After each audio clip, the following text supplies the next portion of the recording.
अलीगंज की जिस आग ने 15 लोगों की जिंदगियां छीन ली, उसमें गलती सिर्फ आग की नहीं बल्कि उन लोगों की भी है जिन्होंने एक ऐसी जगह बनाई जहां पर बचने का कोई रास्ता ही नहीं था। अगर इस बिल्डिंग पर गौर करें तो आपको दिखेगा कि ये एक ऐसी बिल्डिंग है जिसमें अगर कोई ऐसी अनहोनी होती तो निकलने की संभावना लगभग बिल्कुल नहीं थी, शून्य के बराबर थी। नतीजा ये कि आज 15 जिंदगियां चली गई। फॉरेंसिक की टीम है, अब यहाँ पर जांच कर रही है, सबूत जुटाने की कोशिश कर रही है कि आखिरकार ये हादसा हुआ क्यों आग लगी और कैसे इतने लोगों की जान गई।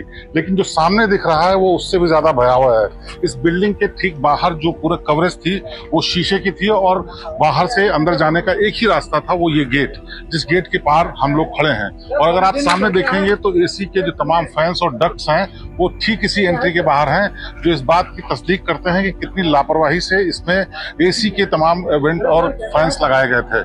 यानी अगर कोई यहाँ से निकलता तो यहाँ से बच के निकलने का रास्ता ही बहुत सकरा था।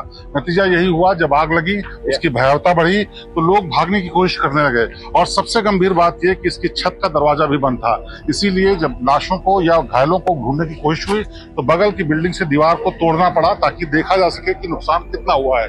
लेकिन नुकसान जो होना था वो हो चुका था और पूरी बिल्डिंग राख हो चुकी थी। उसके साथ ही 2 दर्जन से ज्यादा जिंदगियां भी खतरे में थी, जिसमें से 1 दर्जन से ज्यादा लोग, करीब 15 लोगों की मौत भी हो गई।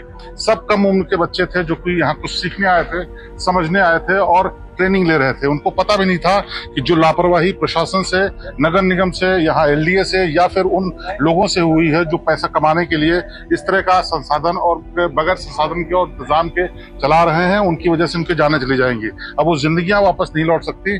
लेकिन जांच के नाम पे जो शुरू हुआ है शायद किसी नतीजे पर पहुंचे। उसकी वजह यह है कि इससे पहले भी बहुत सारी घटनाएं लखनऊ में और दूसरे जगहों पर हुई, लेकिन नतीजा कुछ नहीं निकलता। ऐसे ही सबूत जुटाए जाते हैं, ऐसे ही एसआईटी बनती है, ऐसे ही फोरेंसिक आती है और फिर तस्वीरें खींचने के बाद, कुछ विजुअल देखने के बाद सब कुछ खत्म हो जाता है और ऐसे ही फिर से धंधा शुरू हो जाता है। उम्मीद इस बात की जा सकती है कि शायद इस बार कुछ बदले, जिसकी उम्मीद कम है। हालांकि योगी आदित्यनाथ, मुख्यमंत्री उत्तर प्रदेश ने सख्ती दिखाई है, फौरन कार्रवाई शुरू हुई और अपने कार्यक्रम छोड़ करके पहुंचे और तमाम आला अधिकारी भी पहुंचे। लेकिन ये सख्ती आखिरी नतीजे पर कैसे पहुंचती है, क्या पहुंचती है, ये वक्त बताएगा। लेकिन जो हुआ है वो बहुत हृदय विदारक है, बहुत शॉकिंग है और बहुत गंभीर है। शायद इससे तस्वीर बदले, लेकिन जो जिंदगियां हैं वो कभी वापस नहीं लौटेंगी, इतना तय है।